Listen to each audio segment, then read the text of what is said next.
Regardless of how the season goes, David Cone has already something to celebrate. The fact that he's pitching at all is a mini miracle.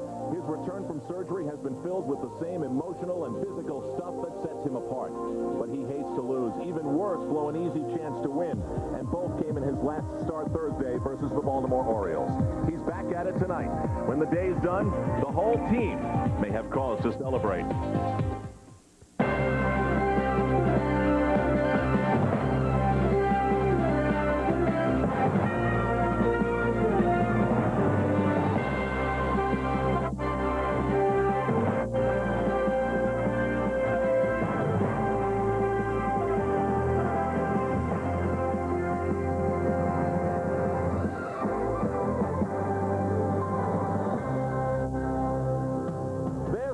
New York Yankees doubleheader baseball as we welcome you to the most famous place in sports, and today at Yankee Stadium in the Bronx. It's a two-game doubleheader between the Yankees and the Milwaukee Brewers. David Cone pitches for New York in a building where he's been 9-1. Going for Milwaukee, it's Tim Vanegmond, who's had some very impressive numbers this season. Good afternoon, everybody. I'm Al Troutwig, and welcome to Yankees baseball on MSG. Well, the Yankees took over first place from the Baltimore Orioles on the last day in April. Since then, a lot of players, a lot of injuries, some ups, some downs, and a big up for the end. Yes, the Yankees have played such good baseball here in September that today could finally be the day. All they have to do is win one game, or the Orioles and Mariners lose, and they clinch the division title. In fact, all they have to do is win one game for the rest of the season. And no, it doesn't matter what Baltimore and Seattle do. One out of the final 6 games, and the Yankees clinch the division title. They could move into just a playoff picture if they win one game or the Mariners lose. So if the Yankees don't win a game and Seattle loses, the Yankees clinch a playoff spot. If they did win that one game, they clinch the division title as well. So it's really pretty simple, the inspiration for Joe Torre's team today. Joe has been told that there'll be no celebration between games if it happens. The Yankees will save all their clubhouse celebrating until this doubleheader is over, no matter how it goes. But we could have an exciting day in the Bronx today. I don't think there's any doubt about that. And to tell you more about what lies ahead today, let's go upstairs to Dave Cohen and Jim Cott. Guys? Thank you very much, Al. And the man on the mound today will be the man that many call a hired gun, a September pitcher for hire. That's in the past when teams wanted him, but David Cone wanted to be a New York Yankee, and today, who better to have on the mound than the man who pitches so well in September and has meant so much to this Yankee team?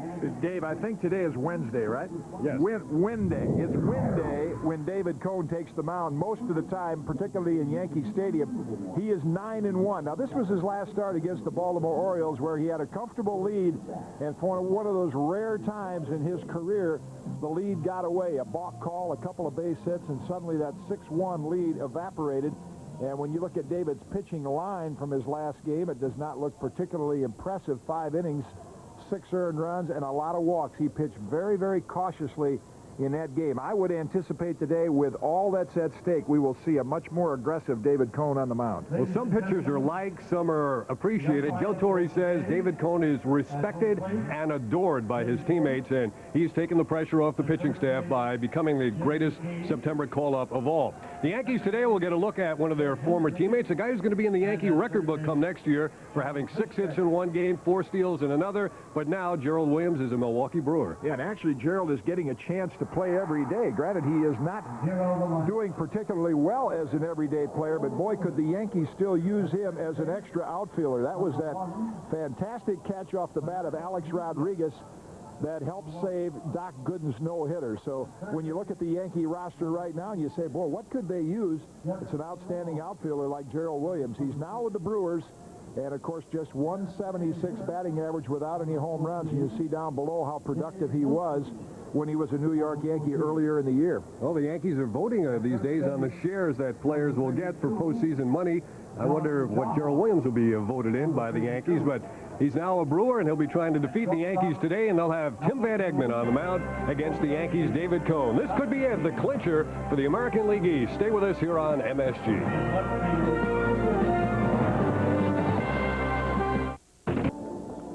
Welcome Welcome back to Yankee Stadium for the first inning, the first game of a doubleheader that could see the Yankees win the American League Eastern Division title outright with a win.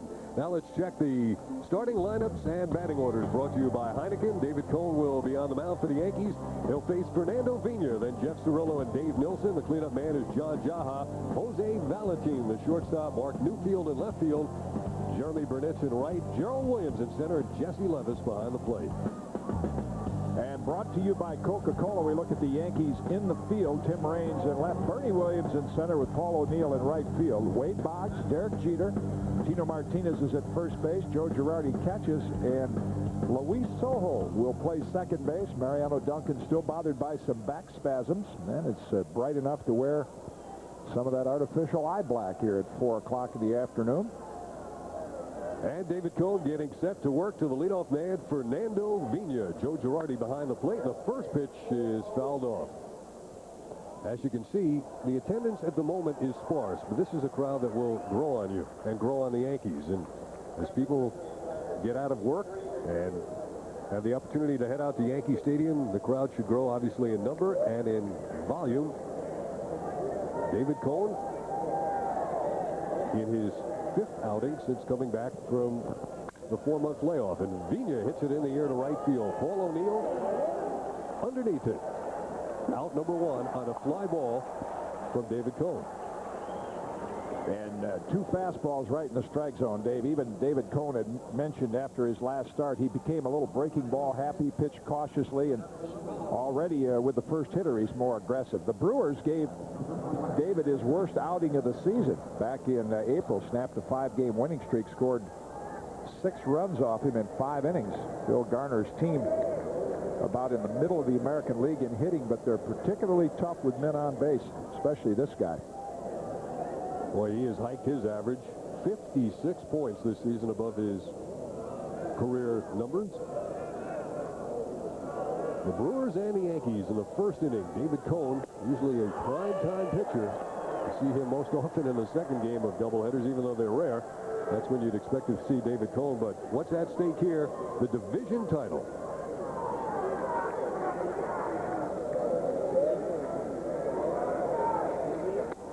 Cone with a little hop in his step on the mound. You mentioned the crowd, and I think, Dave, what the Yankees would like a win any way they can get it, but the perfect scenario would be as this crowd begins to arrive about 7 o'clock, and if they have the lead or go on and win, what a reception they're going to get from the crowd here at Yankee Stadium. For the first time in 16 years, they can celebrate a division title. And let's welcome all the people who are looking in now in their offices around the greater metropolitan area. The crowd that is here gets behind David Cone with a 1-2 count. Tried the fastball down and away. Jim Joyce is behind the plate, and your on-deck hitter is the Australian Dave Nilsson. Boy, don't mess with him. Look at that war club he's in. I mean, that's more than just a weighted bat. That's a pipe.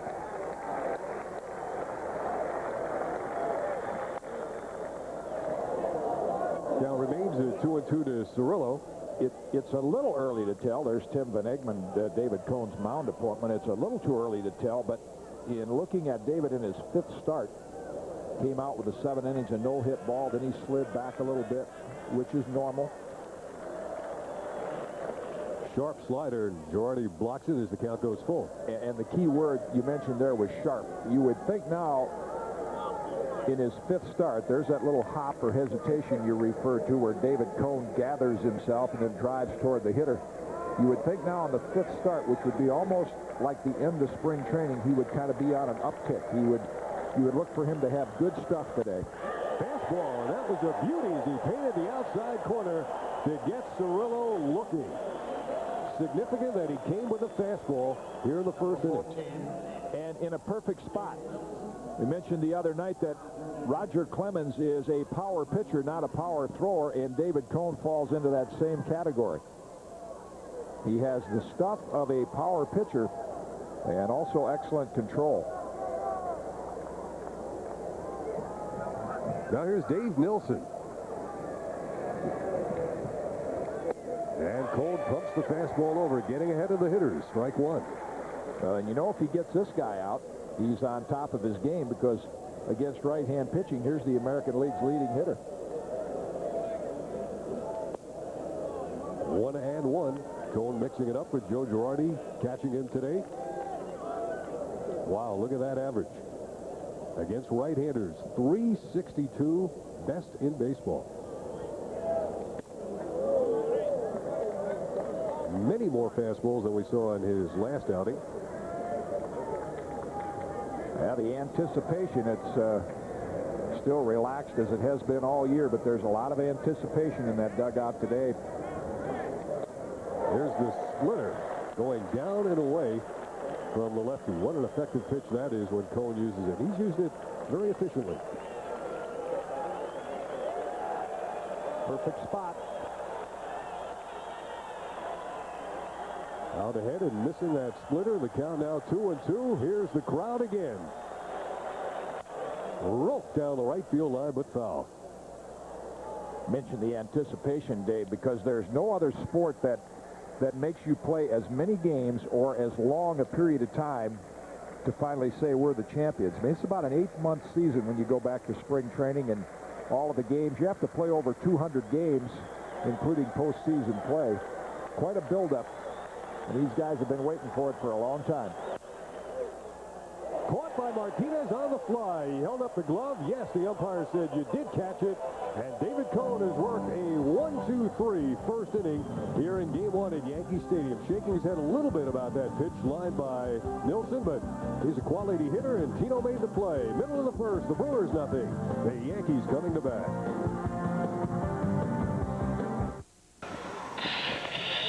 Those are pretty clouds. They're not threatening. There's no rain in those clouds. Al would have the name. It's probably cumulus nimbus or maybe stratus. Cumulus nimbus? Yeah. Well, now we'll check the Heineken starting lineup and batting order for the Yankees against Tim Vanegmond, Tim Raines, Wade Boggs, Paul O'Neill. If you wrote the lineups down last night, they're the same. Bernie Williams, Tino Martinez, Darryl Strawberry, Derek Jeter, Joe Girardi, and Luis Sojo. And a look at the Brewers in the field, brought to you by Coca-Cola. Mark Newfield. Yes, he is new in the field for the Brewers. In left, Jeremy Burnitz, the former Met, is in right. Jeff Cirillo, Jose Valentin, Fernando Vina, and John Jaha. Around the infield, Jesse Levis does the catching, and there's a familiar name in center field for the Yankees, Williams. For the Yankees, it's Bernie, and that's Gerald, who now plays center field for the Milwaukee Brewers. Gerald had a chance to do a little socializing with his former teammates yesterday. Tim Raines up to lead off for the Yankees. He is the Yankees' everyday left fielder here in September. Tim Vanegmond. And he throws a strike to Tim Raines. His numbers since being called up about halfway through the year. Not overpowering. Hasn't had a start since early September. Been bothered by a hip flexor muscle. Pitched in relief his last time out. But has only pitched once now in 24 days. 1-1 to Tim Raines.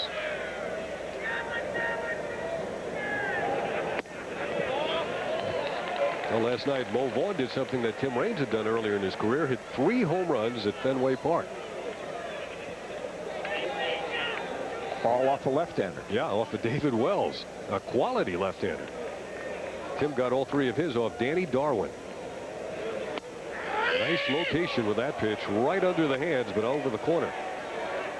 And Tim Raines, in talking about his hitting the other day, and you see he's hit very well lately, said that is the pitch that is still the toughest for me. He said, I've been in such a habit of diving into the ball for so many years that pitch on the inside corner, I still give up on.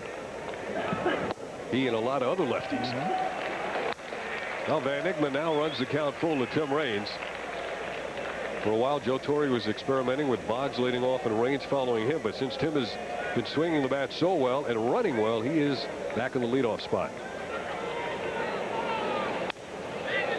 Well, and it's a perfect situation with Raines on top and Boggs second, because Wade can take a couple of pitches. You know what a good 2-strike hitter he is.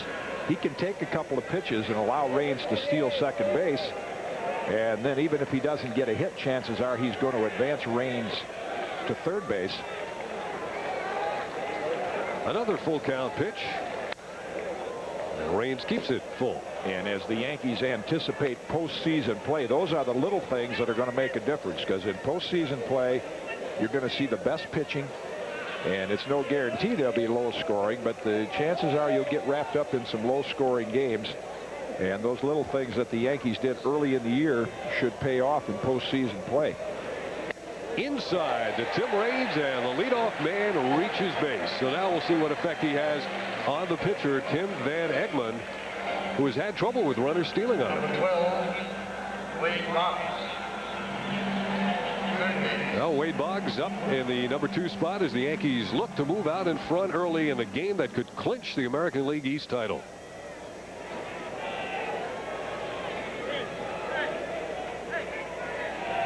Boggs apparently has shaken off all the effects of the back problem that sent him scurrying to a chiropractor.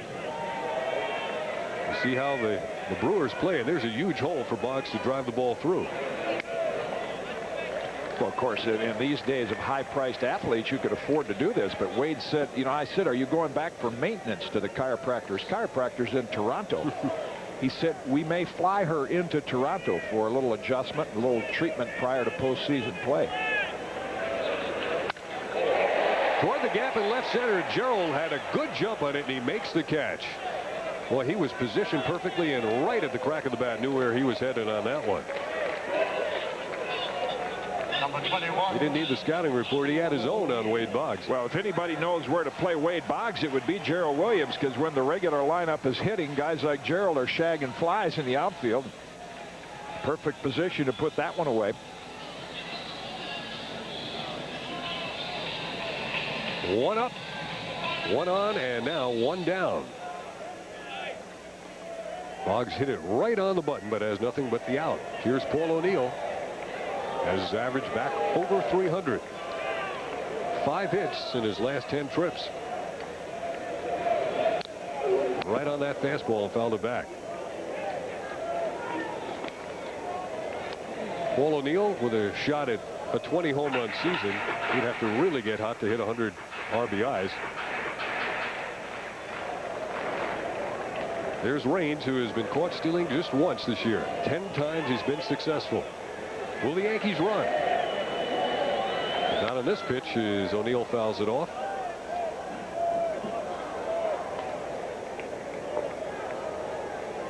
O'Neill has 99 walks on the season. That accounts for his very high on-base average. Over 100 points above his batting average.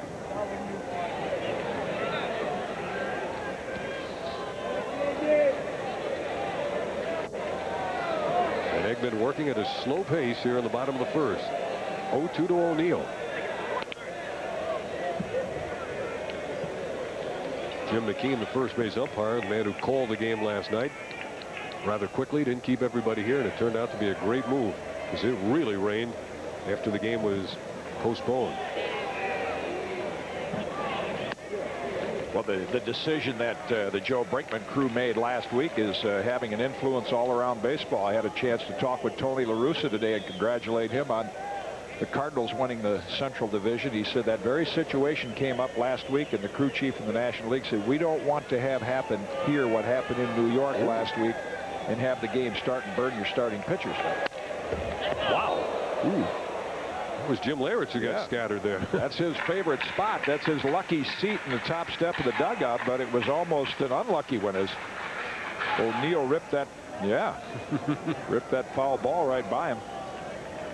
He is, I think, about 24 hours away from being a father for the second time. Right.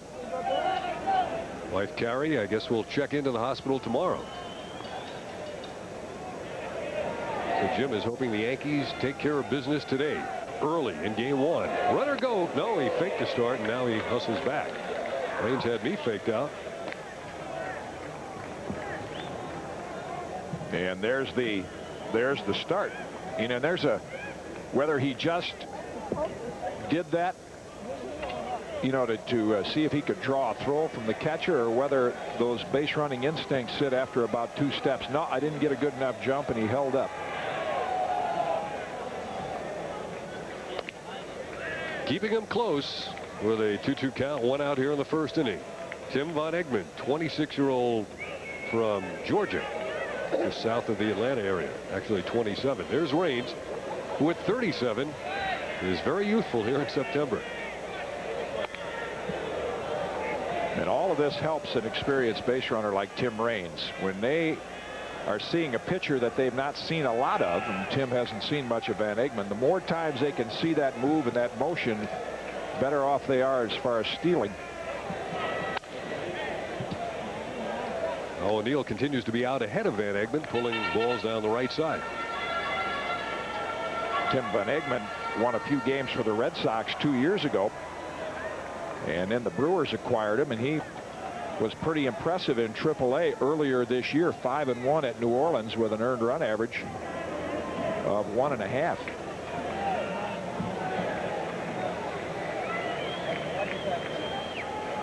The Raines lead is modest, and the pitch is outside, so we've got a second full count here in the first inning. Tim Vanegmond making his first Yankee Stadium pitching appearance. He told me he was an Atlanta Braves fan when it wasn't very popular. Ball 4, it's high to O'Neill, and Vanegmond has walked Raines and now O'Neill, and the Yankees have something going here in the first inning. Jesse Levis out to talk to his pitcher, Phil Garner, the manager of the Milwaukee Brewers, a team that has an excellent record within its own division, the Central Division, but a losing record against the rest of the American League. And a significant walk for Paul O'Neill. That is his 100th of the season.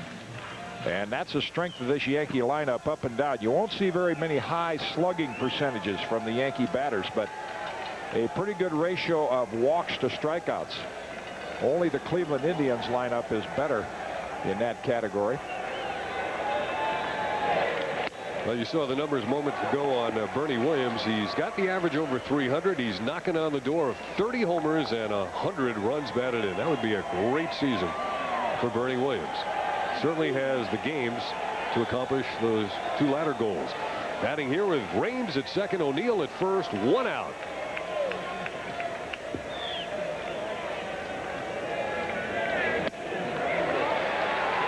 Vanegmond really having trouble finding the strike zone, and that's going to bring Don Rowe, the pitching coach, out.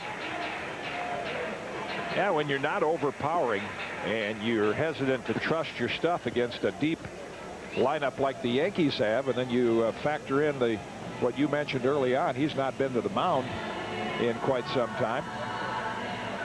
It shows in his control, because he's normally a good control pitcher.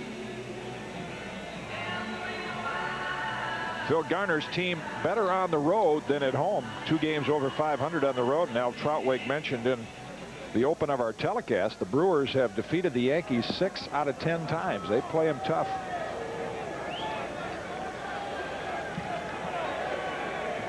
So now Bernie waiting a 2-0 pitch. Oh, he had something he could really do damage with and just fouled it back. Always the danger for the pitcher who's been a little wild not to make it too good.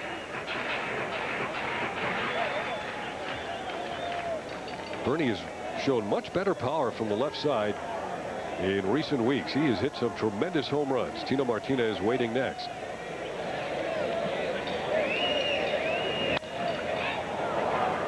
Levis had trouble spotting it initially, and it's right on top of the Brewer dugout.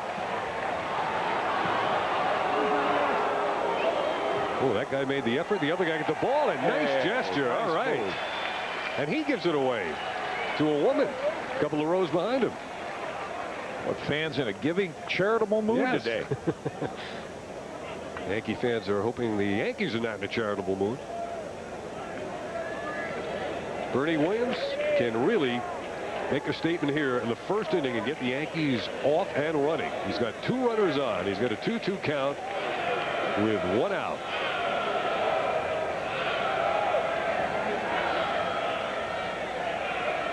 Time granted by the home plate ump, Jim Joyce. Raines walked. He's at second. O'Neill walked. He's at first. First inning, first game.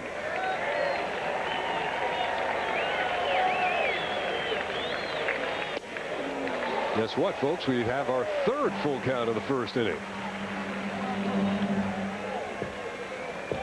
Tim Vanegmond. The name is Dutch, and there have been some great Dutch pitchers in baseball. Rickelbert, Blyleven.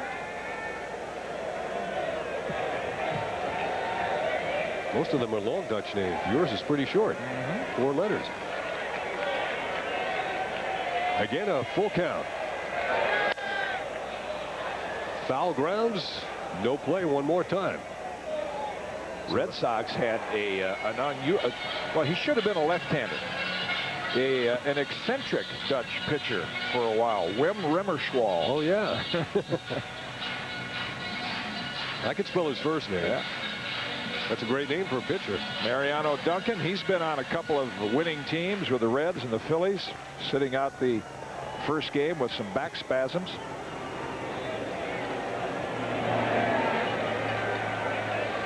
Bernie Williams again waiting the payoff pitch. Can he pay off for the Yankees? He hits it well to right center field. His old buddy Gerald is there, and he will make the catch. Raines back to second base. And O'Neill remaining at first. So Gerald Williams catches the fly ball off the bat of Bernie Williams. But I'm sure in that Yankee dugout right now, both Boggs and Bernie Williams coming back. This lineup has to feel very comfortable going against Tim Vanegmond, because both those outs, Boggs and Williams, were right on the ball. And then you sandwich a couple of walks in there. So far, Vanegmond is not fooling any of the Yankee hitters. Tino Martinez takes a strike. Tino with 111 RBIs. That ties his best ever set last season with Seattle. Had an interesting discussion with him about the achievement of 111 RBIs. And he said, you know, really, realistically, I've done a terrible job of getting runners in from third base with less than 2 outs. He says, I probably should have about 140 now for the opportunities I've had. Well, the Yankees as a team in the last few weeks have not done well in that category. To right field, but hooking foul. That's a sign of a good athlete, a good baseball player. Andy Pettitte is in that category also. Usually successful players and probably successful people in all walks of life are their own toughest critics. And it'd be very easy to look at those numbers and say, yeah, 24 home runs, 111 RBIs, that's a good year. But as Tino mentioned to you, he knows, particularly the last 5 weeks, 4 or 5 weeks, he only has a couple of extra base hits. So his power production has really gone down. Yeah, just 1 extra base hit and 64 at-bats. The home run he hit off Dave Tailgater early in September. So Tino is due in the power department as he bats here with a 1-2 count. Just got a piece of it to stay alive. Tino says, though, after playing a full season on the grass, the natural surface here at Yankee Stadium, he feels terrific compared to a year on the carpet in the Kingdome. Especially happy with his defensive ability as Raines and O'Neill take their leads now with 2 outs.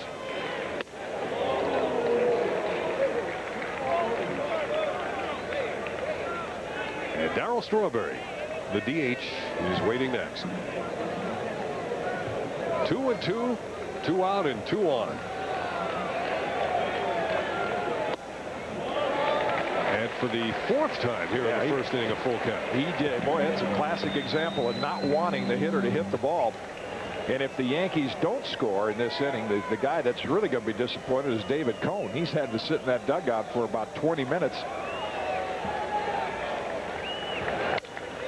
Tino lifts it high in the air to deep right field. On the track, no chance, home run. 3-run homer for Tino Martinez. And he breaks his lifetime RBI total with 3 on that swing. And the Yankees jump out to a 3-0 first inning lead in a game that could clinch the American League East.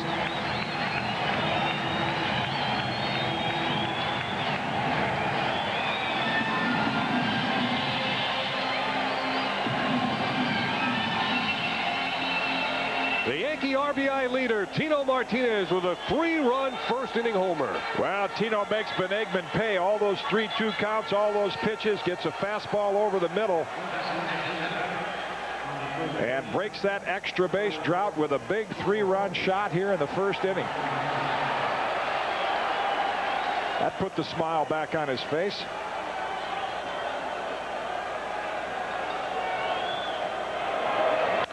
Strawberry lifts one down the third base side. There'll be no play.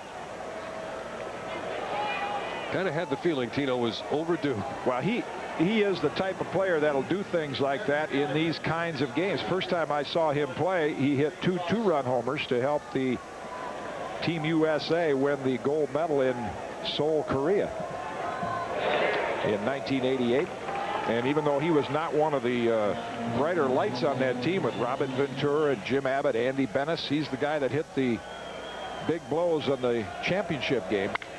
The straw lines it off the glove of Jaha. Is there anybody to cover? No. Strawberry legs it out.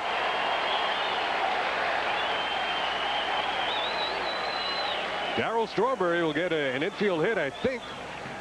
Every ball the Yankees have hit has been right on the sweet spot. That had a lot of sinking action, and Jaha just mistimed his jump just a touch. And Vanegmond late in covering the bag, and another base hit for Darryl. Going back to the game he played 2 nights ago. Yeah, 4 hits now in his last 2 games. And here is the Yankees leading hitter now, Derek Jeter. Well, this is just what the Yankees wanted. A game where they could jump out and get the lead and hopefully pull away in the clincher. Jeter hits it in the air to right center field. Gerald running, and collision. Strawberry is rounding third. He's being waved home. Jeter goes into second base, and the Yankees get another run.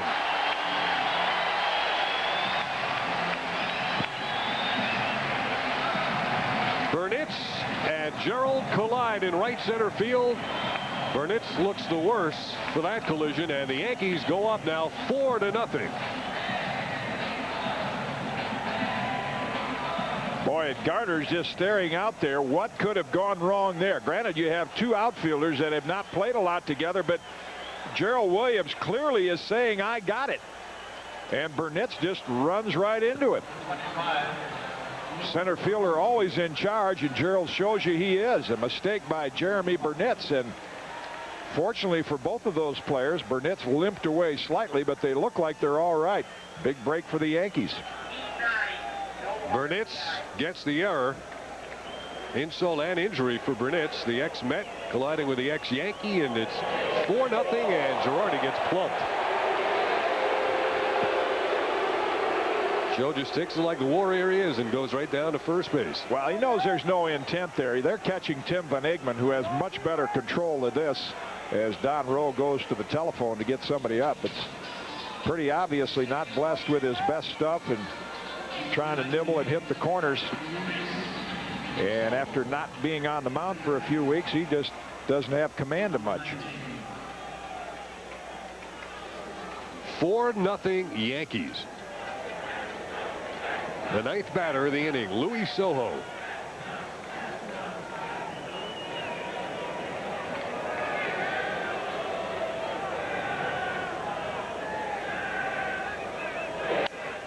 Louis, who uses the entire ballpark, he hits foul in the foul line.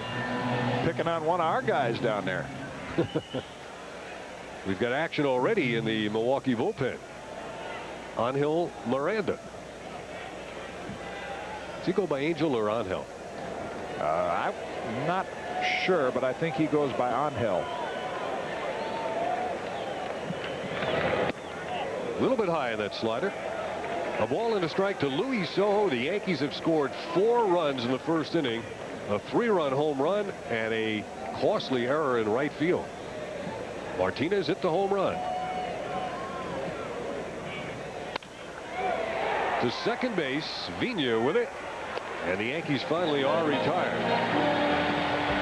But not before Tim Vanegmond surrendered 4 runs. And here is the big blow. The home run by Tino Martinez. A towering 3-run shot to right. And the Yankees lead it 4-0 after 1. Hi, I'm Jack Mc. New York Yankee baseball is being brought to you by Nobody Beats the Wiz Home Entertainment Centers. Top of the second inning at the stadium with the Yankees on top of the Brewers 4-0. Tino Martinez hitting the 3-run home run. And here is Jeremy Burnitz, who made that costly error in right field, colliding with Gerald Williams. Could he possibly be saying, I didn't hear you? Trainer John Adams checking out to see if Burnitz's leg is okay. I can't believe he couldn't hear him. As Al was pointing out, between innings, there's not many people in the stands, and Gerald was hollering as loud as he could. John Jaha takes a strike from David Cone. It's a ball and a strike. Cone worked a 1-2-3 first inning. And yes, after being on the bench for about 20 minutes, he did get 4 runs to work with. And he is looking sharp. A little more life in the body, a little more life in the arm.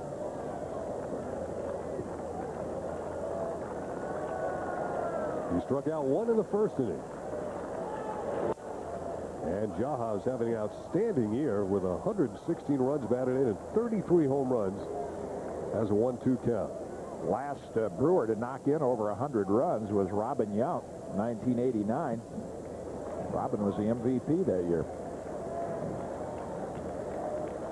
Little Laredo action, and the pitch misses way outside. Still the discussion going on about that collision in the outfield, I would guess. Now David Cone misses with a couple of sharp breaking sliders to run the count full to Jaha. Gerald doesn't look damaged at all by that. Well hit to center field. You can hear that off the bat. Bernie being challenged, and he'll have no play. It's gone. Jaha connects for the 34th time as he takes David Cone out of the park. And the Brewers get on the scoreboard on the solo home run here by John Jaha, leading off the second inning.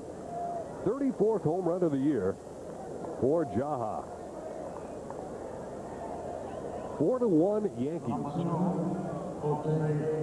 About 3-2 count. Yankees up 4. Jaha said, yeah, I'm going to get a fastball, and it moved right into his power zone.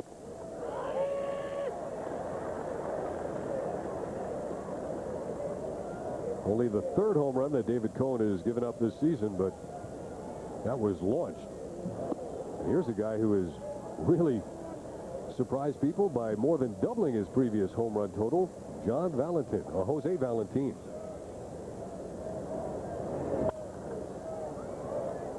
Well, you look at his power numbers, and of course there are a lot of shortstops this year. For years you thought of the shortstop position as a little middle infielder that might hit close to 300, but not many home runs or RBIs. Now you got Alex Rodriguez and Cal Ripken, guys who are considerably bigger than Jose Valentin. But here's the list. And the most surprising, of course, is Kevin Elster there at the bottom, based upon what he had or had not done previously in his career. Kevin Elster, 4 RBIs away from 100 RBIs this year. Girardi held him there for a long look for the home plate umpire, but he called it a ball. Now, somebody wrote an article I read today about all the offensive production and how Elster's numbers really, more than anything else, point out how absurd this year has been in terms of unusual. I mean, you always thought of a superstar. You said, boy, if a guy could hit 330 home runs, knock in 100 runs. Cone issuing the walk after the home run. Yeah, David Cone came out and very aggressive in inning number 1, got ahead of Jaha, and now suddenly he has been off the plate again. Number 10. I mean, Willie Stargell was the first guy I heard of years ago. He would tape them in his batting helmet before the year, his goals. And most of the time they were like 335 home runs and 100 RBIs. That was top 5 stuff. Now there's a ton of guys doing that. If a player does that, Are some players or other people apt to think, hey, if you put your goals in there, you're being a little selfish? You're putting your own personal achievement ahead of the team? No, it depends on the player. But a hitter can be selfish, and I've always used the name Pete Rose. He's the most selfish player in a team way that I've ever been around. He had 4 hits, he wanted 5. He had 5, he wanted 6. But he always did the things that you wanted him to do to help you win a game. So just because a hitter says, you know, these are his goals and he wants to get hits, that's how they help their ball club. Now, you got a man on second and nobody out, and the guy tries to pull the ball to get a hit instead of advance the runner. Those are selfish at-bats. But, you know, Derek Jeter said he's not revealing his goals. He said he has them, but he said, I set them pretty high. I'm keeping them to myself. Could they really be higher than what he's already achieved? Well, he won't tell anybody. He said, you know, if you set them low, then it's pretty easy to relax and say, I've reached my expectations. So I imagine they're quite lofty. Valentin taking his lead, and check swing on the slider from David Cone. Nobody out. The Brewers have scored. Look, Bob Wilkinson got the ball. He's got to give it away. Picking out a worthy candidate. Who's it going to be, Bob?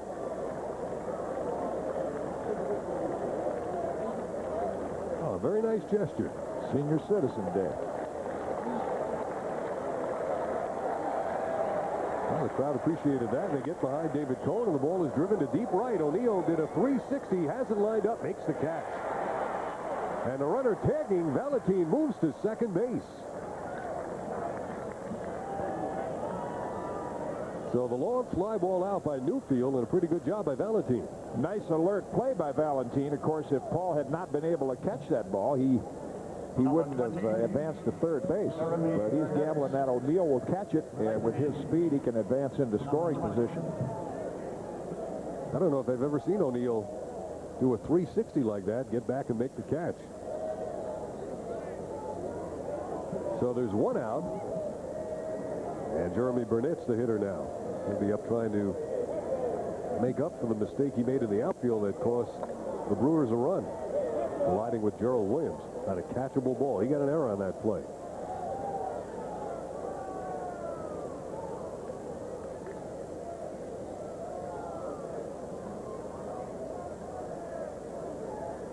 Four to 1 Yankees.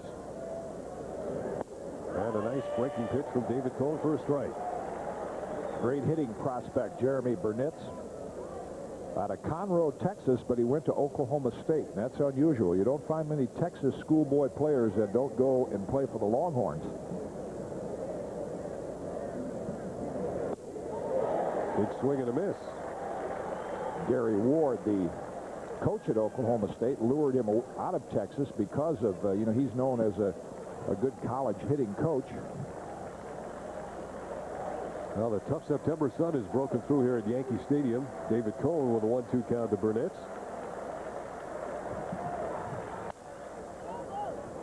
Foul ball.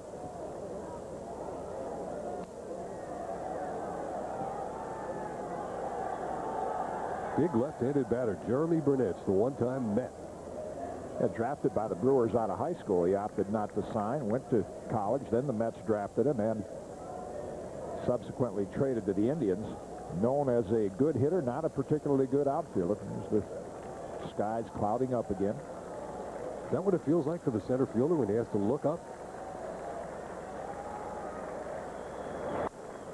Jammed him.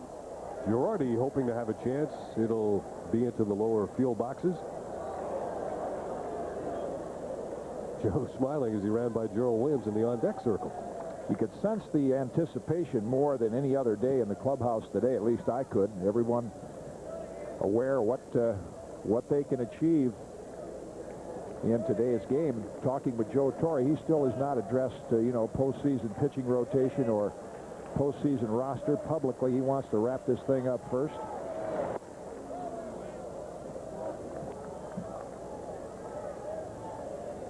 Well, the Yankees are hoping they can control their own destiny and win the whole division with a win today. That takes care of the Yankees' concerns for a little while. There's Nelson and Mendoza and Bonus and Rivera. Swing and a miss. I think it was the splitter that finally got Jeremy Burnett. David Cone picks up his second strikeout and second out of the inning. Usually what David does with men in scoring position, you know, the first inning primarily fastballs, but now with men in scoring position, and you see the down and away drop right there, and the drop off in miles per hour tells you it was not a fastball, it was that splitter. Very, very tough pitch for left-handed batters to handle. And now here's Gerald Williams. The slider for strike one. Boy, Gerald has really struggled since he left the Yankees. See those 5 home runs? That's what he had when he was here.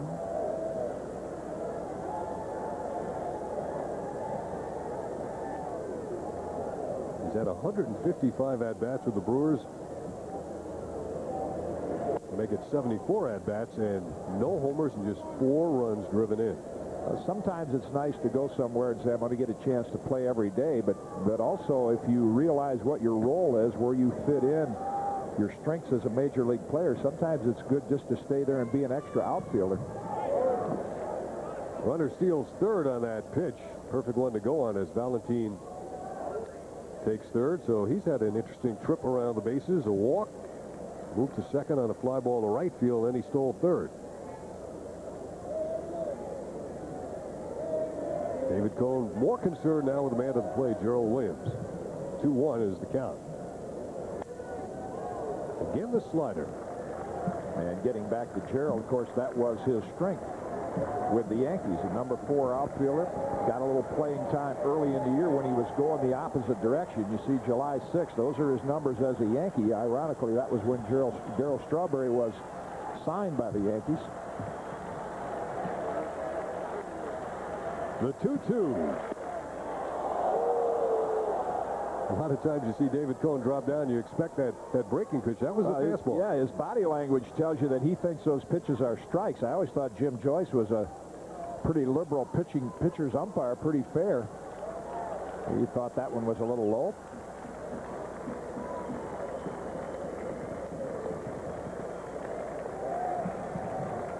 Now the payoff pitch. And he loses Gerald Williams. So David Cone issues his second walk of the inning. This inning began with a solo home run by John Jaha.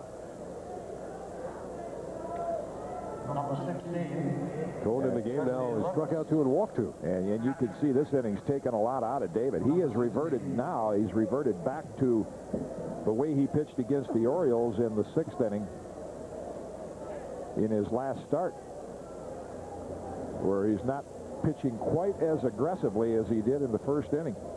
He did have that long wait in the dugout.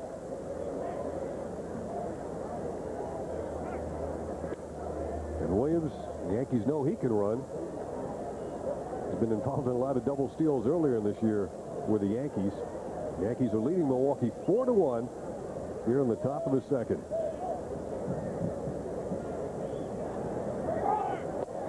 And Williams is going. The throw off line, the tag not in time, stolen base.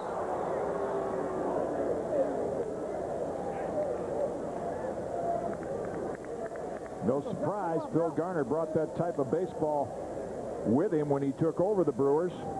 Gerald with a quick peek in, but David Cone, as most power pitchers are, pretty easy to steal on. You saw the swipe tag, but no contact.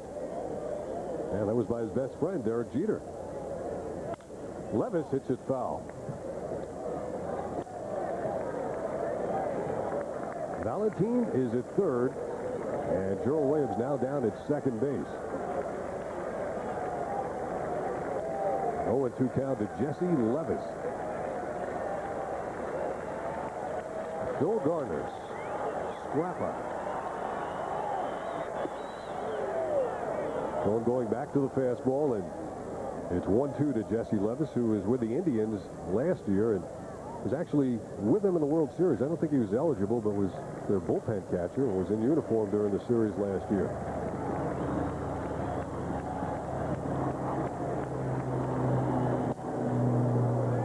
David's thrown a lot of pitches here in the 2nd inning. Yeah, he's become a very, very cautious defensive pitcher here in inning number 2.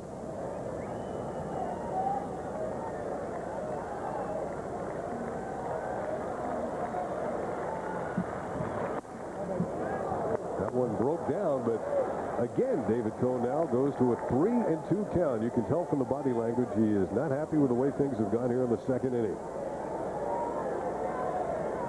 1-2-3 in the first inning, and here he's pitching to his 6th batter.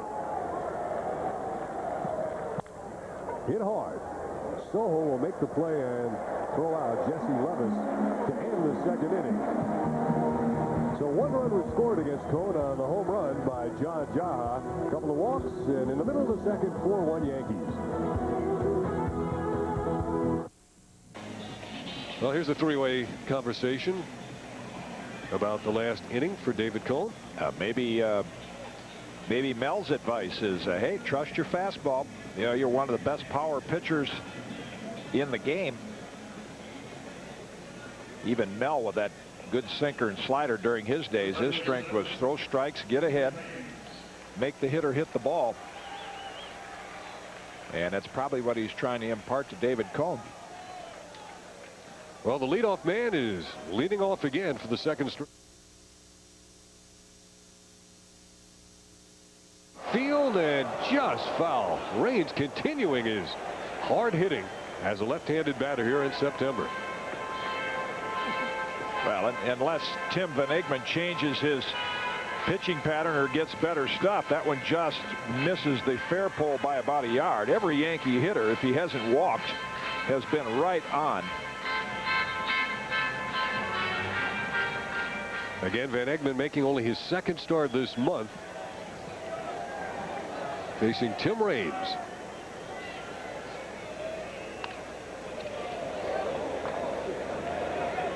Tim right on that pitch as well. He's down in the count now, 0-2. First of 2 games here at Yankee Stadium. Kenny Rogers in the nightcap. If the Yankees win this one, they clinch the American League East. Raines fouling another one straight back against Tim Vanegmond.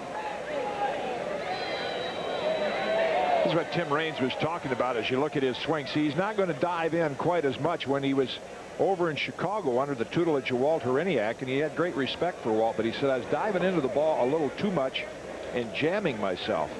Now in September, he's got, what, 6 home runs? We've seen him stride straight toward the hitter a little more. He's able to turn and get the barrel of the bat on the ball.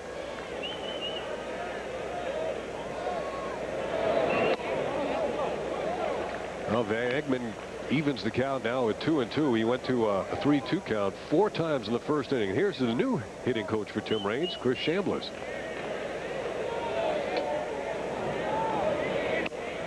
And of course, when Chris came up, that was, you know, that was one of his strengths. I mean, you could try to get in on his hands, but he didn't dive into the ball. He could hit the ball with authority the other way, use the entire field.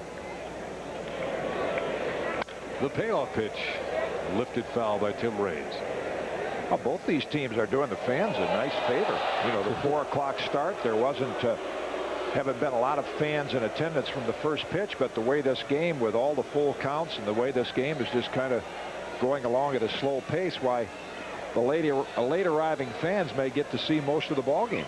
I thought you were going to mention all the foul balls too, with the small numbers giving fans an opportunity to get one. Here's a ball that Raines gets most of, right center field, and it is off the base of the wall. Burnitz with a relay, and Tim Raines continues his torrid hitting in September. A leadoff double here in the Yankees' 2nd inning. And again, that swing, as you take another look at it. See, now he's able to turn. Now he's able to turn those hips out of the way and generate some power, not jamming himself like he did a couple of years ago. And Tim Raines showing more power from the left side at 37 years old, you know, during this month than he has at any time during his career. Well, that was a pretty classic example there of turning those hips. Boggs hits it in the infield on the right side. Obviously not getting the runner over, so he fails to do his job there as Vigna makes the catch. Yeah, disappointing at bat. He threw his bat down immediately. Wade knew, trying to get on top of that pitch and pull it and advance Raines, and he got under it. You see the intent. You see him try to pull the ball, but the ball's up in the strike zone. And he didn't get on top of it. Paul O'Neill in the first inning walked for the 100th time this year and then trotted home on the 3-run homer by Tino Martinez. 4-1 Yankees. Here's Tim Raines at second.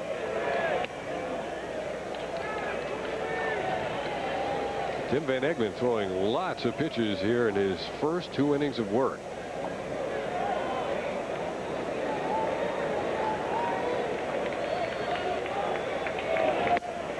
Threw the fastball by O'Neill there. Vanegmond was with the Red Sox in '94-95. I believe he had one of those contracts that stipulated that if he was in the minor leagues and another major league team wanted him, he could get out of it, and that's how he came to the Brewers.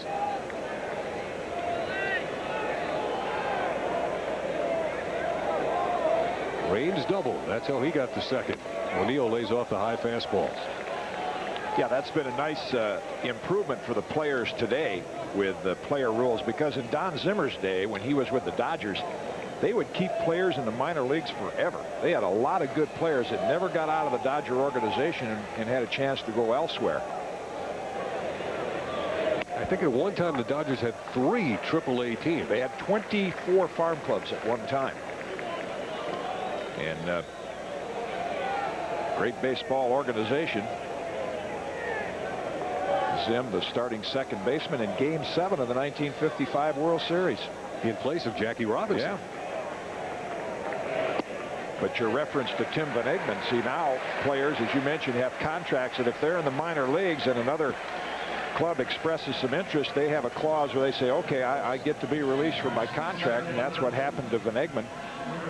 And the Brewers were able to claim him from the Red Sox. In fact, I think it was the same day that the Red Sox claimed Jeff Fry from the Texas organization, and then Vanegmond left the Boston club.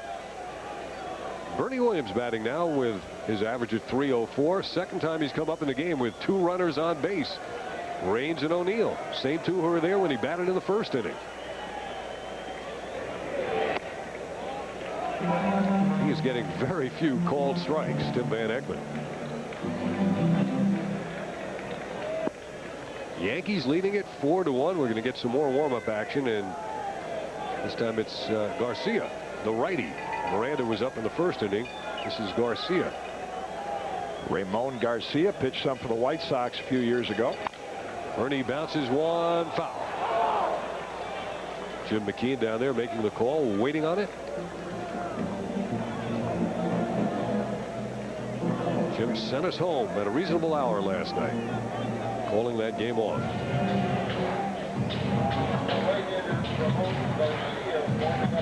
Well, Tim Vanegmond has not been sharp, and he has been hit hard. This game now about an hour old, but only in the bottom of the second inning. Yankees battered around in the first when they scored 4. Bernie, the 4th man to bat in this second inning.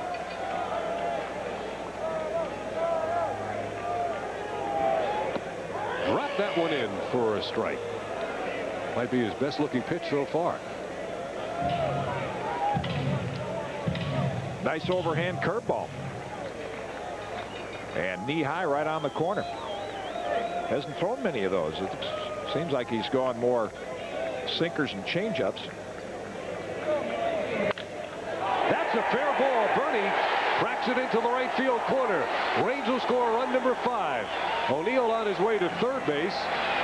The Yankees up the lead to 5-1 on RBI number 99 for Bernie Williams.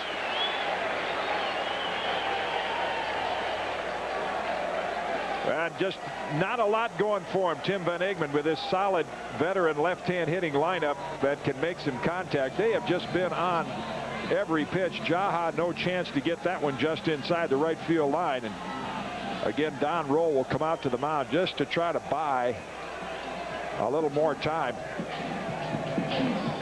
Raines hit it solidly. He doubled and scored on the single by Bernie Williams. 5-1 Yankees here in the second inning. And this conversation going on now with Tino Martinez at the plate. We're going to take a look at that pitch from Tim Vanegmond. The middle number right here is the one that most of the scouts will use. This is where it comes out of his hand. That's where it reaches the plate. Not a lot of movement. Sunk a couple of inches, and from a left-hand hitter standpoint, boy, that is right in the joy zone. That's where you want it if a guy doesn't throw particularly hard. Middle of the plate in. That's where Bernie got it and turned on it. It was flat and it was fat.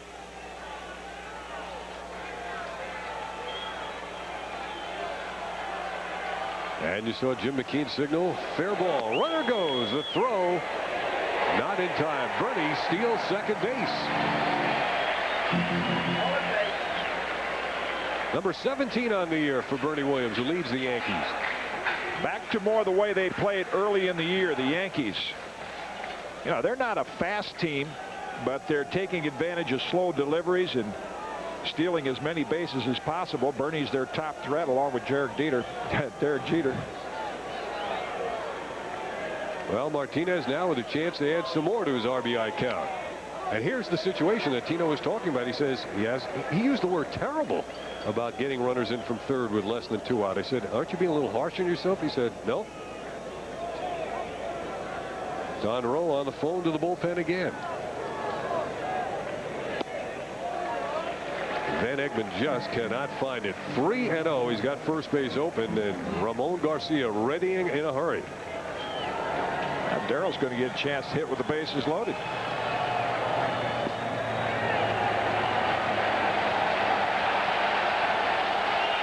That's what he was talking about, Dave, as far as Tino saying he was terrible. And the Yankees in the last 13 games have not been productive. Their season average, a little over 60%, is right up near the top in the American League. Getting runners in from third with less than 2 out. That's the situation that exists right now. Darrell ripped a line drive off the glove of the leaping John Jaha in the first inning. And before he gets a look at a pitch from Vanegmond, Phil Garner is making the move.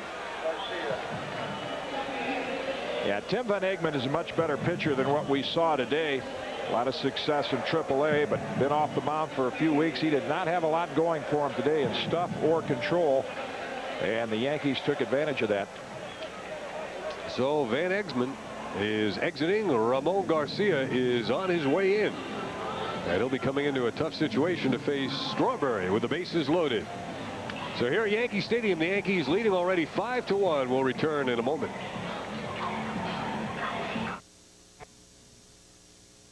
Back here at Yankee Stadium, the Yankees got 4 in the first. They've added 1 in the second. They have an opportunity to really pad it now, with Darryl Strawberry coming up with the bases loaded to face Ramon Garcia, the Venezuelan right-hander, 26 years of age. Second team in the major leagues. He was with the White Sox briefly back in the '91 season, appearing in 16 games. And here he gets the call from the Milwaukee Brewers in the second inning with a tough assignment to face Darryl Strawberry, the bases loaded. The Brewers have had a lot of problems in their bullpen. Only the Tigers have a higher earned run average, so they have run a lot of pitchers through there. Chris Carpenter early in the year was designated for assignment. Garcia added to the roster in his spot. Big moment for Darryl right now. Darryl has come up 4 times this year with the bases loaded. Twice he's drawn walks. He singled first time up. 5-1 Yankees. Ball 1 from Ramon Garcia.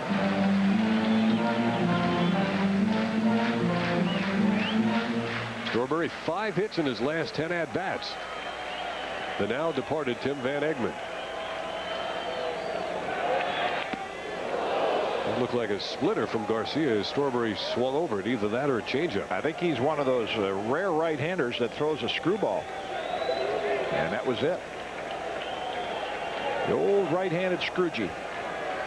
They all have that same movement, down and away against the lefty.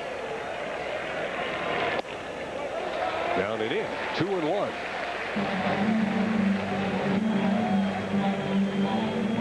There's the target for Darryl Strawberry. That's a long way. Last row of the bleachers.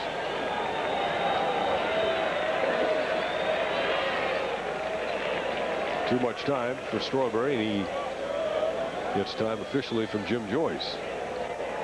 Jesse Levis flashing out the signals.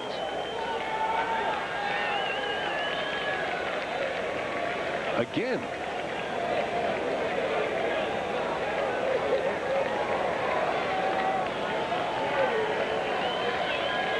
Yankees have the bases loaded. This will be a 2-1 count. Man, what is going on here? Either Garcia doesn't want to throw the ball or he can't read the sign from Levis. Man on second. Jesse saying, look, we're using the second sign now. You can't hold the ball in this game. You got to put it in play. Well, the sign's in English or Spanish?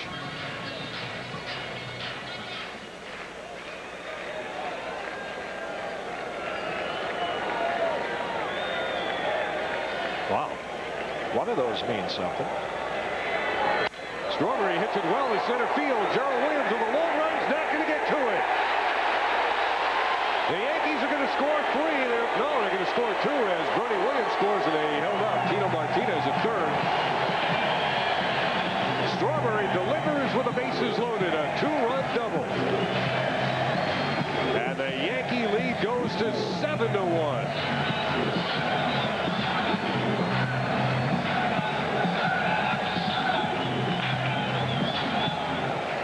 Darryl had a little time off because of the sore Achilles, the bad wheels, but now the bat speed picking up a little bit, and it looks like he got a flat slider or an average fastball, whichever one of these was, signaled from Jesse Levis, and showed you some good power to the opposite field.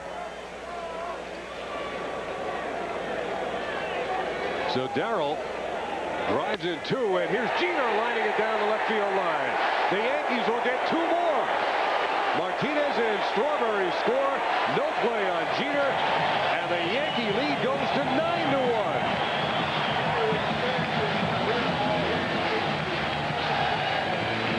Derek Jeter delivers a 2-run double.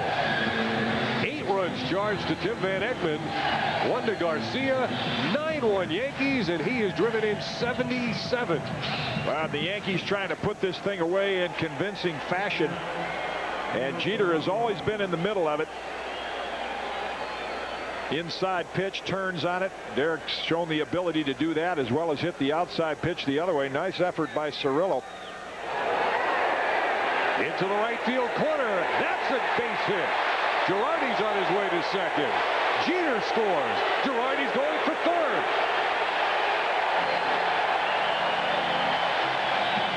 It is now 10-1. The hits are coming fast and furiously. The Yankees, after 4 in the first and 6 in the second. And again, a team that has come out committed to do what they need to do today, not worry about scoreboard watching, but take matters upon themselves, and boy, are they doing it. I have a feeling, even though the celebration is not going to take place between games, Nick Priori might be back there chilling down something to celebrate with when this night is over. They might be too tired from running the bases here against the Brewers. Luis Sojo lifts one in the air to right center field. Burnett says, I got it. Guess what? He does, but it's going to be a sacrifice fly, because here comes Joe Girardi on the sacrifice fly by Luis Sojo. It's 11-1 in the second inning.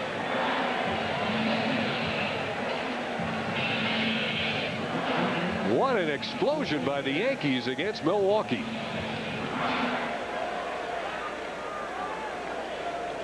He only gave up the first 8. Sojo gets the RBI. And David Cone, the recipient of all this. The Yankees have batted around in the first 2 innings, and Raines fouls one back.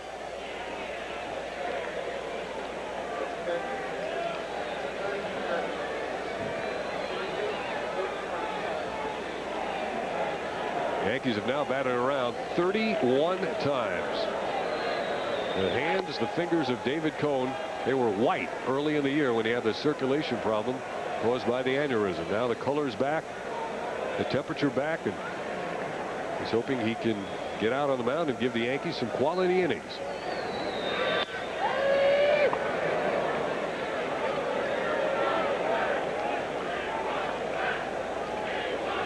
2 outs. Tim Raines batting for the 3rd time in the game and the 2nd time in the 2nd inning. It is 11-1 Yankees. You can take the rest of the game off. Mariano Rivera. Sounds good. Carrying well. It's gone. Tim Raines with a home run.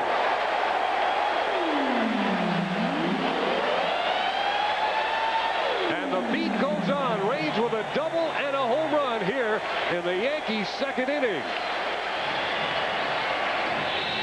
His 9th home run of the year. They've all come from the left side. It is 12-1 Yankees.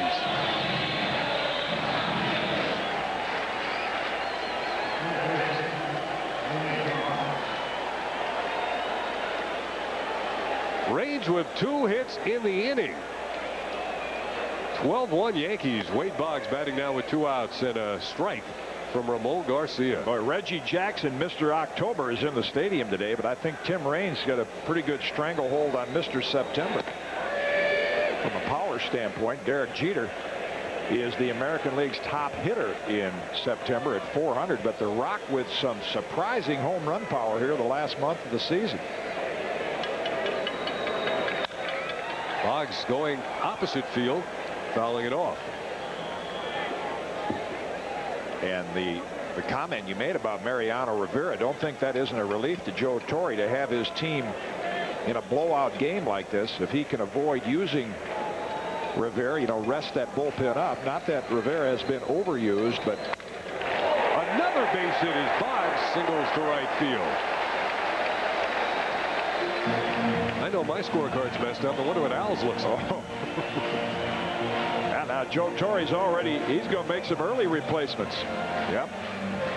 He's already going to start resting his regulars. He's got to feel pretty safe with a 12-1 lead. I asked Joe before the game, I said, if you wrap this thing up, Boston is still in the wild card race.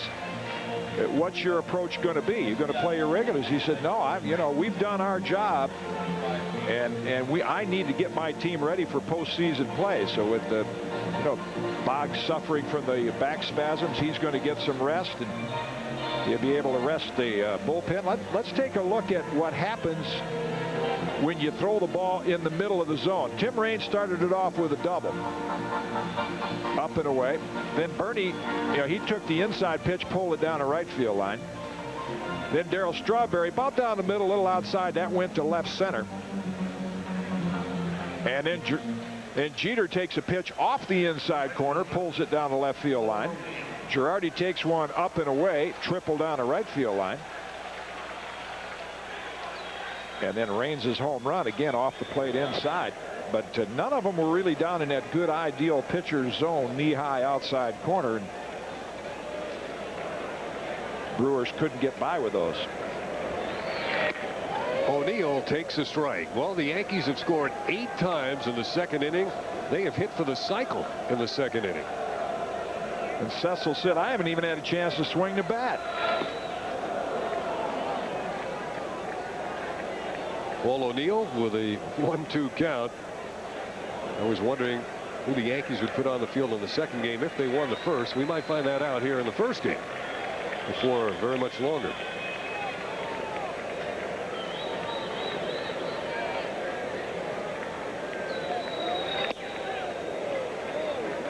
Two and two to Paul O'Neill. He is, let's see, the 12th Yankee to hit in the 2nd inning. And a bouncing ball through the hole into left field. Wade Boggs stops at second base. This is incredible. And there goes Ruben Rivera, who Joe Torre had gone down to say get loose. Paul O'Neill is nursing that tight hamstring. He had an injection in there a couple of days ago, so he'll appreciate getting up there, a couple of walks and a hit, and getting the rest of this game off.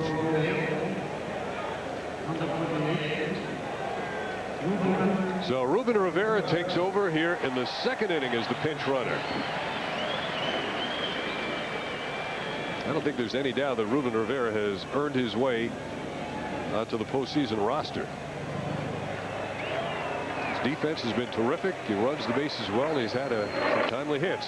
Speaking of hits, here's another one. Bernie Williams into center field. Boggs will score. And the throw comes into John Jaha. 13-1. 9 runs have scored here in this second inning. And Bernie Williams, who delivered the RBI single to center field, now has driven in 100 on the year.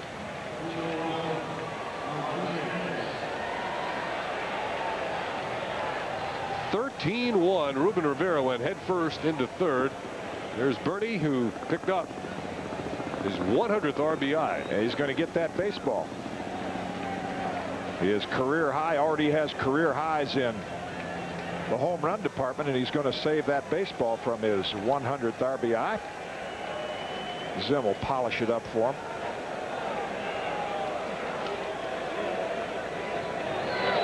Tino batting for his second time in the inning. And David Cone right now is probably saying, hey, guy, thanks. Enough. I mean, thanks a lot, but I kind of like to get back out to the mound. Yeah, it's like a rain delay. The applause you heard in the background, they just flashed on the message board out in center field, congratulating Bernie Williams for his 100 RBIs. Bernie with a big smile. Joe Torre oftentimes has been pointing out that, you know, when Bernie gets tense, he doesn't look like he's enjoying himself out there, and he doesn't perform as well as he can when he's loose. Tino had the 3-run home run in the first inning. Got the Yankees going in this one. And there's a fair ball down the right field line. And it's booted by Burnitz, who bobbled, and Bernie goes to third base. No error on the play, but an RBI single by Tino Martinez. Incredibly, it is 14-1, a 10-run second inning. What's a manager to do? And it's kind of fitting for this lineup. They did get the 3-run homer from Tino Martinez and then a solo shot from Tim Raines, but for the most part this team is down in the American League in slugging percentage, but they get those singles and doubles.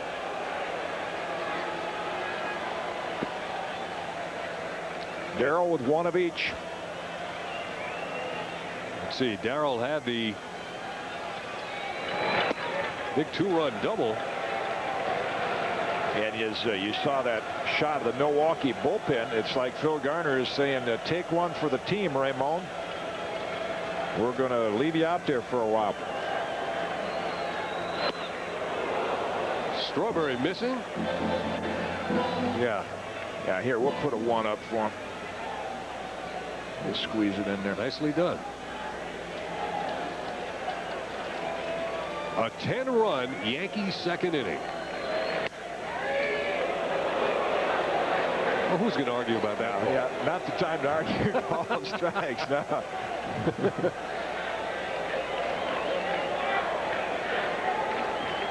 Darrell realizes the zone may get a little bit wider here. That's it. The Yankees have been retired. The crowd that is growing has just seen the Yankees come up with a 10-run second inning. Tim Raines had the home run. It is 14-1 Yankees as we go to the third. Yankee Baseball is being brought to you in part by your Tri-State Ford dealer. Your Ford dealer has 5 of the top 10 and counting bestsellers. So why aren't you driving a Ford? The Yankees 14 and the Brewers 1 as we go to the third inning. And Ruben Rivera, who came in a pinch run for Paul O'Neill, stays in, and Andy Fox goes to third, replacing Wade Boggs. David Cone, by the way, is on the mound. He gave up a home run to John Jaha leading off the second inning. And here he is facing Fernando Vina, the leadoff batter in the Brewer third. Vina flied out to right about an hour and a half ago to lead off the game.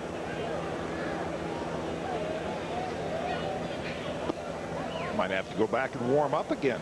I was wondering if he did. Yeah. 2-0 the count to Fernando Vina. Cone walked 2 batters last inning. The Coneheads are here. I guess school's out, so chance to get to the stadium and see the clincher. Vina's among the league leaders in triples. He's 3 behind Knobloch. He's got 10.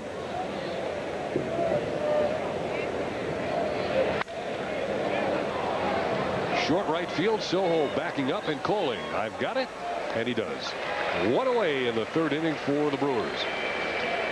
And again, the fact that the Yankees have jumped out 14-1, you can see what Joe Torre is able to do. Andy Fox and, as you mentioned, as well as Ruben Rivera, and also with David Cone. He threw a lot of pitches in the 2nd inning. If the Yankees could get 5 innings out of him, Joe has not announced his postseason rotation, but you would assume it would be David Cone in game 1. I would speculate and guess Andy Pettitte in game 2, and then Jimmy Key the first game on the road. Pitch Andy Pettitte at home where he's been successful. That would certainly avoid the added pressure for Andy Pettitte of pitching in Texas, you know, before the hometown fans. But and Doc Gooden will probably start on Friday night and get a little indication as to how helpful he could be in postseason. But it will allow Joe Torre to sit down with his pitching staff, and in David Cone's instance, say, now when would you like to pitch and how many innings? In other words, today is Wednesday. The playoffs start next Tuesday. Pitches 5 innings.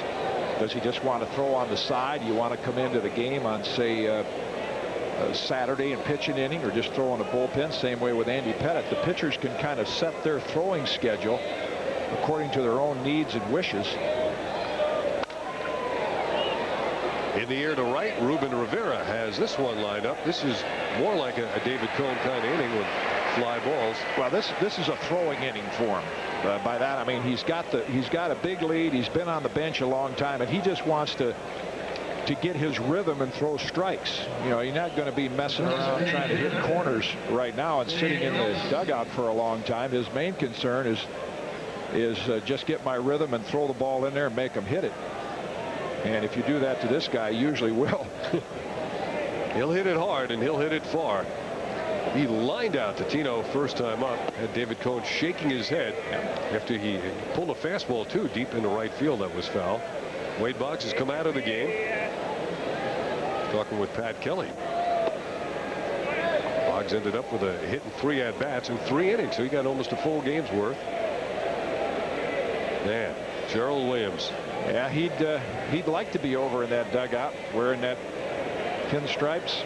You know, players accept trades as a part of the game, but both Bob Wickman and Gerald Williams have talked about how they love being on that ball club, especially when you're on a team that, you know, when they left, it was pretty apparent this ball club was going to win and be in postseason play. Nothing like that for a ball player. Now, you can hit 300 or 50 home runs or get all the individual awards you want, but there is nothing like being a part of a group that started 8 months ago saying, you know, I want to get to the World Series and get one of those rings. And the Yankees apparently are going to be past step 1. And he was such a positive contributor also to the Yankees. Had a lot of playing time in the early part of the season, made the plays in the outfield, and made things happen on the bases. Just missed with a fastball. Wow. I take it back. I thought Jim Joyce was more of a pitcher-friendly umpire. That one looked pretty close. David Cone thought it was.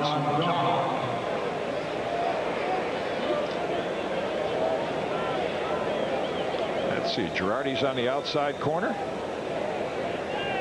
Camera angle might be a little off. Sure looked like it was right there.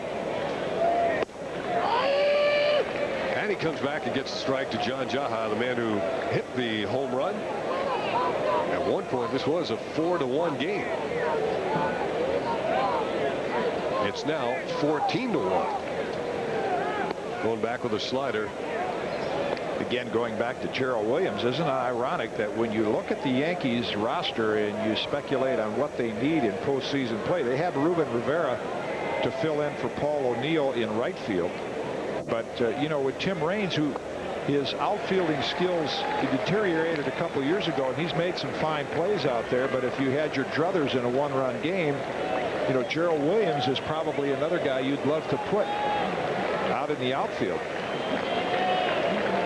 And he was very reliable in Yankee Stadium in left field. Darryl Strawberry's played much better in left field than he'd shown in last season.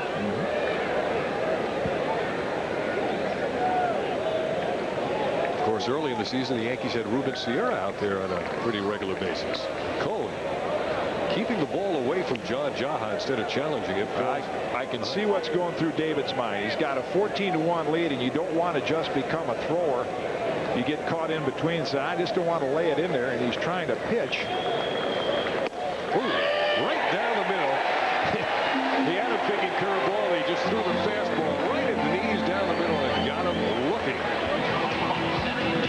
Here it is again as the Brewers leave a base runner on and the Yankees lead it 14-1.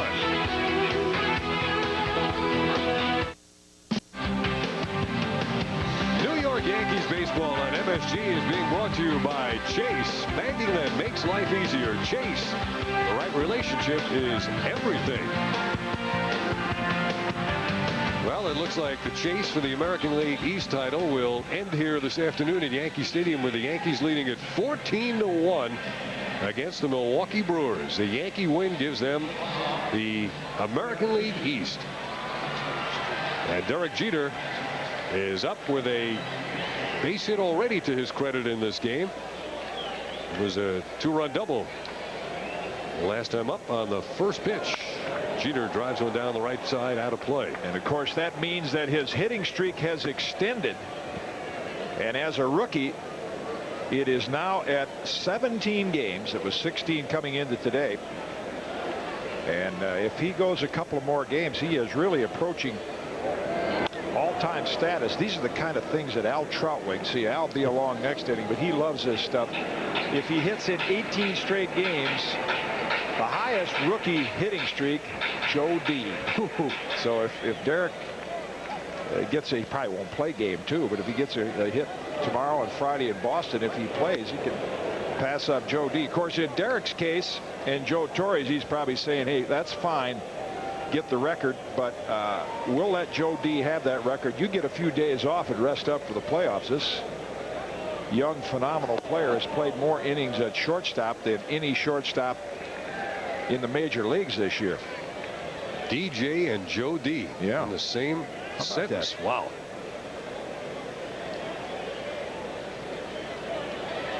Ramon Garcia outside to Derek Jeter. We've got another full count. Vanegmond seemed like he had a full count with every batter, and he left the game after an inning and a third, charged with 8 runs. Garcia was tattooed by the Yankees after that. In for a called strike 3. So the Brewers, for the first time in the game, get the leadoff batter. Ooh, nice breaking ball by Garcia. Kind of got Derek flinching. You see a little bit of that jelly leg. Pitchers don't try to throw that ball over the inside corner. It goes there by accident. But it does get that hitter to flinch a little bit. Usually those breaking balls on the inside corner, you're rubbing up a new one after that. You know, it's funny when you're a youngster and you learn to throw a curveball the first time. That's where you throw it. You throw it at the guy and then it breaks over. But as you progress in the game of baseball, you realize that's not really the ideal place to put it. Well, when they put a few of them over the left field wall, that teaches you that that's not really the place to throw it. Toward the hole, it gets through for another Yankee hit. Joe Girardi turns first and holds as Newfield retrieves it. And let's see, what's Joe got today? He's got a triple, he's got a single, and he got hit by a pitch. On base 3 times. Steve Hurt at our pregame show yesterday was speculating. We were talking about the playoff roster. Yeah, always a little time to sign autographs. Now, some of the Brewer extra men, Turner Ward. Steve was speculating on would Joe Torre carry 3 catchers in postseason play. I was just thinking right now in a couple more innings he'd probably like to pinch run or pinch hit for Joe Girardi, give him the rest of the afternoon off. And we may see Jorge Posada, who could be a logical number 3 catcher for postseason play. A switch hitting catcher.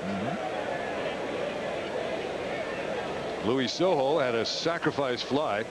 He's the only Yankee without a hit in the game. Thank you, Louis. Wow. It's unbelievable. I mean, even they've hit some balls hard, but every other ground ball they hit's right in the hole also. Here's a team that has really had the edge over the Yankees, 6-4 coming into this doubleheader. Tim Raines is coming up now, would you believe, for the 4th time in 4 innings. We've got no room left to talk about this at-bat on the screen there. Walk, a double, solo homer, 3 runs scored. And Ramon Garcia taking a couple here for the team. Yankees got 4 in the first, 10 in the second. This is only the 3rd inning. I thought it was the 4th. 3rd inning already? Man, this baby's flying by. Raines lifts it to left. It's going to be playable. Newfield makes the catch in left field. Girardi back to second. This is what happened. This is what can happen to relief pitchers' earned run averages, though. You see, you mentioned Garcia taking one for the team today, and you look at Dale Pauley, the left-hander for the Yankees. You know, his overall record doesn't look good, but you have a few outings like this, really inflates that baby. In Pauley's case, when you talk about playoff roster, he has done a good job getting left-hand hitters out. There's another area of decision for Joe Torre and his staff.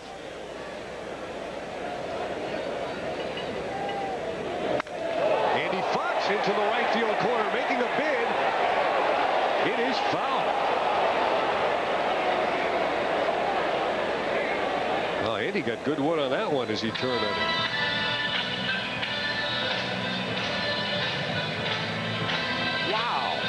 Just missed by about 1.5 feet. Well, the anticipation was there in the clubhouse today. The eyes are a little wider, concentration's a little better, and then when you get a 14-1 lead, boy, those hands loosen up, you're nice and relaxed, and the bat speed is there, and that is the toughest time to pitch if you're Ramon Garcia.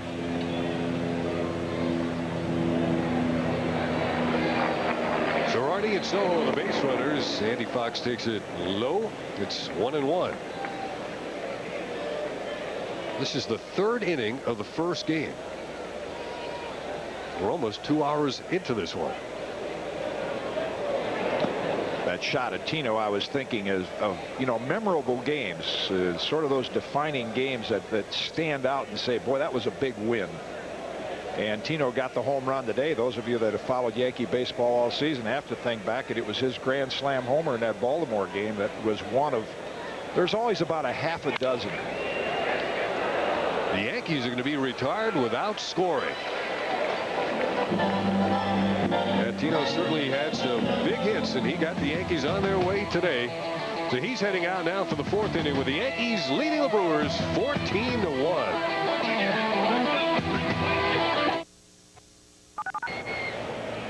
We are back in the Bronx, and the scoreboard is correct. And no Yankee team, no Babe Ruth, no Lou Gehrig, none of these guys out here have ever experienced what this Yankee team experienced when the 2nd inning was done. David Cone with the first pitch to Valentin. The Yankees have never, in their history, through the first 2 innings of a game, scored 14 runs. Never. Not the Babe, not Lou, not Joe D, not Casey, not Miller Huggins, not Joe McCarthy. Ever has anyone, any Yankee team, done that in the first 2 innings. You love that. That's the coolest thing. Way cool. How about that? A little Yankee history on this potential clinching day. I'm going to go out on a limb here, Jim. Yeah. Hi, everybody. David Cone may have blown 2 5-run leads in his career. I don't think he's blowing 14-1. I don't think so. I think what he'd like to do, though, is kind of get a little rhythm and be able to pitch 2 more effective innings and then go ahead and get out of Dodge. You know, sometimes in games like this with a big lead, And I've seen he's throwing a few sliders right now. You get caught in, well, all I have to do is just lay it in there. Well, these are big league hitters, so there's that blend of throwing your fastball and trusting that, but then also pitching a little bit also. And yeah, you're right. He's not going to blow this lead, but sometimes these games are not as easy to pitch in as the 2-1 games are. Bernie got a late start, and he's not going to get it. Jose Valentin, the shortstop of Milwaukee, with the double to lead off the top of the 4th. All right, so watching David Cone and his rhythm in these circumstances, one of the subplots of this game. Bernie not even close. Yeah, it's one of those balls hit off the end of the bat right at you, and the center fielder will tell you that's the most difficult ball to judge. You think it's going about 400 feet, that ends up going 250. So now Newfield, the left fielder for Milwaukee. All I could think about was Phil Garner during that Yankee inning. I mean, that just had to drive him bananas. The play in the field, the pitching. Fly ball pretty deep to right field. Ruben Rivera in for Paul O'Neill, who started. He puts it away in nice fundamental two-hand fashion. Possible play at third is just a bit late. What a throw. Yeah. Got a reaction from the crowd, a little thrill from the warning track to give you an idea of the arm strength of Ruben Rivera. Hello. One bounce. Yeah. From on the track to third base. Well, if it's accurate, that could come in handy in postseason play, that strong throwing arm. That is something. Just a little bit wide. So the runner advances to third. That's Valentin. Jeremy Burnitz is the that was a sneeze pause, is the batter for Milwaukee. Could you ask for a better effort in a clinching game? Now this is so great for the Yankee lineup, because all year long, you know, early in the year, the comment about Joe Torre's lineup, well, they don't have any home run power. I mean, they're way down in home runs. So what? They had the best winning percentage in the American League. Here's another shot to right field. This one's Ruben Rivera's again. Valentin tags. There'll be no throw, and the Brewers coming back. It's 14-2. Yeah, then Darrell was added, and later Cecil Fielder, and the team went through a little lull. In fact, the team, when right after Cecil joined him, was under 500, because it is nice to have home run power when you're down 3 or 4 runs and you want to get some with one swing. But the strength of this team is doing what they were doing today. Everybody makes contact, everybody chips in, single, doubles, occasional home run, and even though they're down in slugging percentage, they're up there and outscoring their opponents. And I think that's what you try to do in this game, is just outscore the other team, no matter how you do it. Well, you're looking at a group of men in that Yankee dugout, and I thought they were pretty loose before the game, but it's loosened up even more. There's a sense of accomplishment. Yeah. Put that in there. Sense of relief. And I'm happy for them that they're able to do it this way, because there is no greater feeling and no tougher thing to do in my mind than winning a division. You know, what you get in postseason, you're going to see, you know, most of the world is going to be watching. But the toughest thing is when you play 162 games and you have to overcome injuries and highs and lows and slumps, and new players come on the scene. That is a real sense of accomplishing something. Ground ball by Gerald Williams, played at third by Andy Fox. The long throw in time with the reach by Tino Martinez. So the Yankees lead is 12. You thinking about the Yankees future? How about a little Yankees present as well? Ruben Rivera with a rocket throw, one bounce to third. Didn't get the guy, but wow.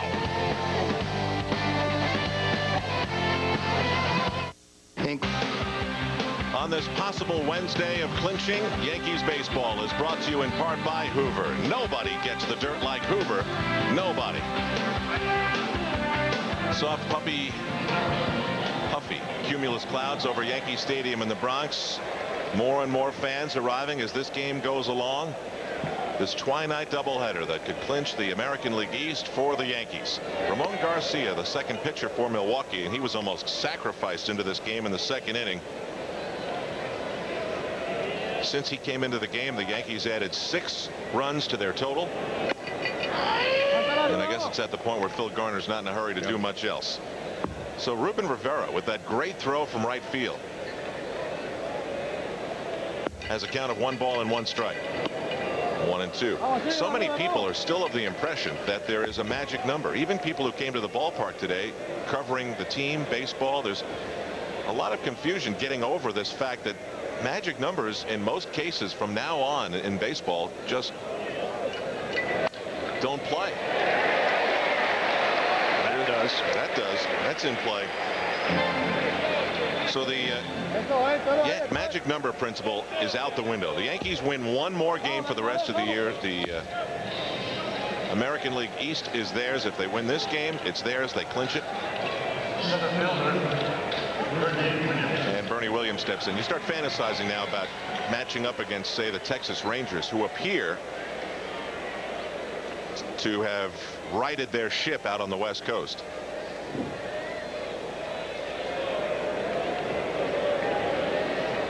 You're going to have to help me out here, I think, pretty soon in the scorecard department. The scorecard's obviously a mess in a situation like this. The Yankees sent 15 batters to the plate in the 2nd inning.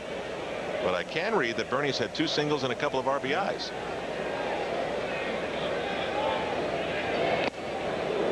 Yeah, it's that time of the game now. You see a little bigger swing, maybe. Everybody gets a little tempted to say, let's, as Derek Jeter says next year, he says, I want to put on a little weight and hit some more jacks. Now, Bernie's got 28 homers, 100 RBIs. I think it's another one of those record years for guys who have hit 300, have 20+ homers, and 100 RBIs. You know, the nice thing from Bernie's standpoint, from a business sense, is that Bernie got the big raise in arbitration, and all it did was raise his level of play. He has been such a major contributor in this month of September. His average fell below 300, went to that cold slump with Paul O'Neill in the month of August.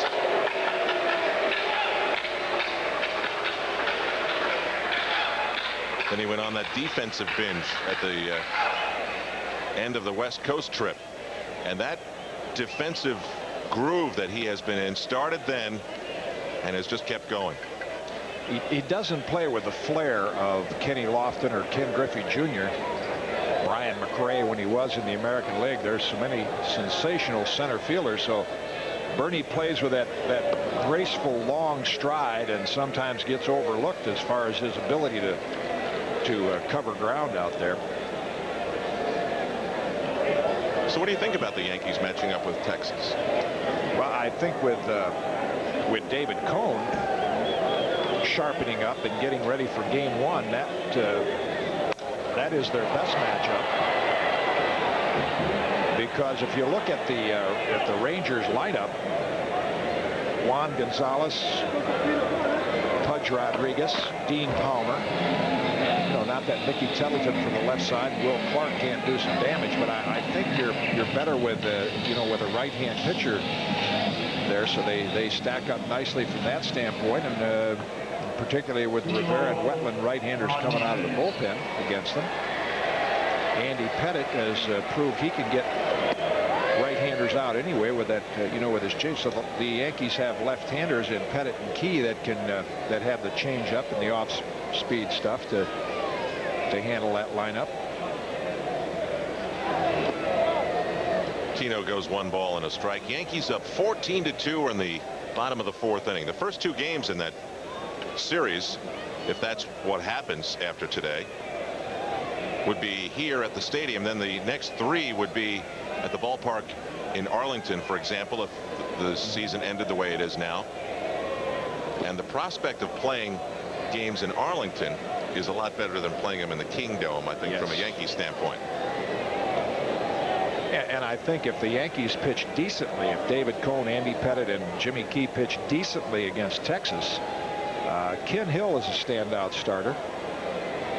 Pavlik has been tough on the Yankees, but he's been in and out. Change up there. And Bobby Witt has struggled lately. Darren Oliver, the lefty, I would think Johnny Oates would run him out there with all the left-hand hitters. But again, he's not a proven performer in postseason play. He'd probably match up with Jimmy Key. Mark Martinez grounds to second. There's one, and there's two. Martinez, who started this whole thing with a 3-run home run back in the first inning, grounds out to end it. So we're through 4 in the Bronx. The Yankees 14, the Brewers 2.